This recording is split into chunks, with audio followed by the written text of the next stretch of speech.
कांग्रेस की general secretary और all India कौमी तंजीम के सदर और रुकने पार्लियामेंट तारिक अनवर साहब हैं। आज मौजूदा हालात को लेकर एक सेमिनार का इनेकाद किया गया। उसके ऑर्गेनाइजर भी आप थे। आपसे बात करते हैं।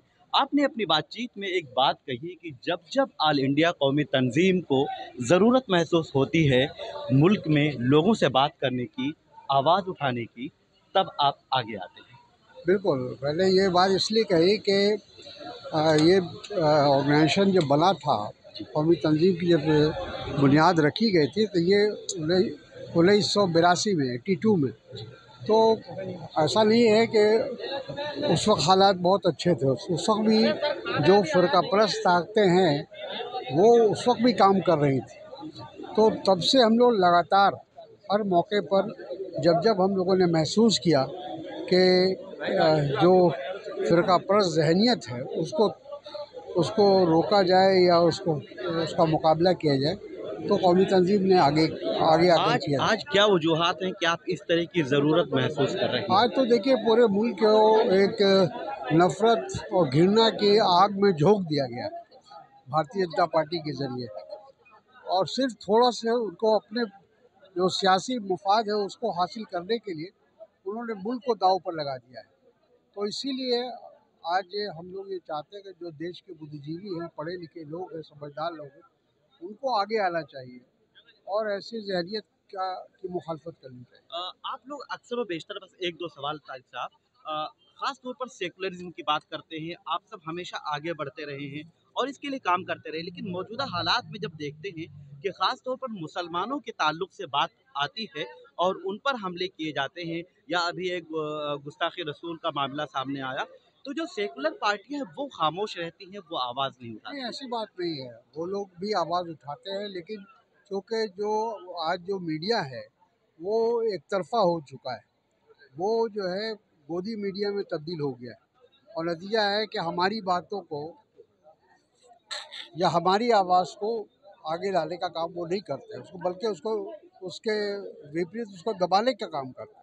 ये जो आवाज़ उठा रहे हैं आप लोग, क्या लगता है किस हद तक कामयाबी इसमें मिल सकेगी, कहाँ देखिए, तक हर लेकर कोई जाएंगे? अगर इस तरह हर कोई अपनी अपनी थोड़ी सी कोशिश करेगा अपने अपने तरीके से, जो भी उसकी हैसियत है, तो फ़र्क तो पड़ेगा। समाज को अगर बचाना है, मुल्क को बचाना है, तो हम लोगों को आगे आना पड़ेगा। बहुत शुक्रिया आपका। तो ये थे तारिक अनवर साहब। आपने पैगाम दिया है कि अगर मुल्क को और देश को बचाना है तो फिर आगे आकर काम करना होगा, और ऐसे ही बहुत से लोगों को आगे आना चाहिए। मैं निसार अहमद खान, भारत एक्सप्रेस, दिल्ली। जो हमारे यहाँ हमारे मुल्क में जो इंटेलेक्चुअल हैं, जाहिर है उनकी सबसे बड़ी जिम्मेदारी है समाज के प्रति, मुल्क के प्रति। सब लोगों का ये मानना है कि मुल्क का जो एक तस्वीर बनती है, जो मुल्क का नक्शा बनता है, उसमें हमारे बुद्धिजीवियों का, इंटेलेक्चुअल्स का एक बहुत बड़ी उनकी भूमिका होती है, क्योंकि उनको समाज का अगुवा माना जाता है, वो समाज की रहनुमाई करते हैं। इसलिए लोगों की अपेक्षा, लोगों की उम्मीदें उनसे ज़्यादा वाबस्ता होती है, और जब वो समाज का वो वर्ग, वो समुदाय अगर वो खामोशी अख्तियार कर लेता है, अपने आप को किनारा कश कर लेता है, तो वैसी हालत में कौम का, मुल्क का, समाज का क्या हो सकता है। इसलिए उन्होंने बहुत अच्छी बात कही कि जो बुद्धिजीवी हैं, बेखौफ होकर उनको आगे आना चाहिए और अपनी बात को कहनी चाहिए, जो वो महसूस करते हैं, जो मुल्क के अंदर जो वाक़यात हो रहे हैं, घटनाएं हो रही हैं, उस पर अपनी खुलकर राय देनी चाहिए, ताकि आम लोग उससे उनको कुछ रोशनी मिल सके, कुछ रास्ता दिखाई पड़े। ये ज़रूरी था। जावेद साहब ने भी जो बातें कही कि पहले के ज़माने में जब कोई बात होती थी, सांप्रदायिक बात कोई कहता था, कोई जब अल्पसंख्यक के ऊपर किसी तरह का आक्षेप लगाता था, तो जो बहुसंख्यक होते थे, जो हमारे हिंदू भाई होते थे, वो आगे आते थे, पहले वो आगे आते थे, और वो ही हमको एक तरह से वो हमारे ढाल बनकर खड़े हो जाते हैं।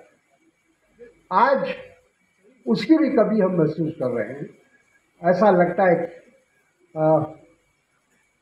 ठीक कहा हमारे आशुतोष जी ने कहा था या रतन जी ने कहा था कि हमारे मुल्क के अंदर ये खूबसूरती रही है कि इस मुल्क के जो खासकर अक़लियत के जो रहनुमा रहे हैं वो हिंदू रहे हैं। उनको लोगों ने माना है, उनको मान्यता दिया है, चाहे वो पंडित जवाहरलाल नेहरू हो, चाहे वो इंदिरा गांधी हो, चाहे वो मुलायम यादव जी हो, चाहे वो और जो लालू जी हो, इस तरह कितने लोगों का नाम गिनवाया जाए। ये वो लोग हैं जिन्होंने हमेशा अक़लियत की आवाज़ को और अक़लियत के दुख और दर्द को हुकूमत के सामने रखने का काम किया है, मुल्क के सामने रखने का काम किया है। तो कहने का मतलब ये है कि ऐसे लोगों की ज़रूरत आज भी है और बहुत शदीद है, क्योंकि आज जो मुल्क के हालात हैं, जिस तरफ से हम गुजर रहे हैं, वो बहुत ही गलत रास्ते पर जा रहा है। और सुपर जी ने भी बहुत अच्छी बात कहा कि संविधान की रक्षा, सही मानों में हम सब की हिफाजत, हम सब का मुस्तकबिल, भविष्य इस बात पर निर्भर करता है कि हमारा संविधान बचता है या नहीं बचता है। संविधान बनाने के पीछे जो उद्देश्य था, जो मकसद था, वो यही था कि इस मुल्क के अंदर जो भी कौमें रहती हैं, जो भी आबादी रहती है, जनसंख्या रहती है, उन सबों को यह एहसास हो कि हम इस मुल्क के बाशिंदे हैं और मेरा भी उतना ही हक है जितना किसी दूसरे का है। तो संविधान बाबा साहब अम्बेडकर जी ने बनाया था, तो जाहिर है कि उसमें पूरा दिमाग उन्होंने लगाया था।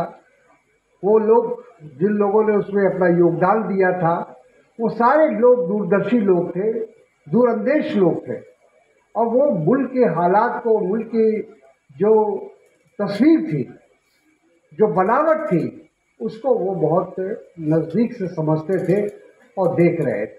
वो जानते थे कि अगर इस मुल्क को अगर बचाना है तो इस मुल्क को एक ऐसा आइन देना चाहिए, ऐसा संविधान देना चाहिए जिसमें सभी लोगों को इस बात का एहसास हो कि हम इस मुल्क के बाशिंदे हैं और इस मुल्क में मेरी भी हिस्सेदारी है।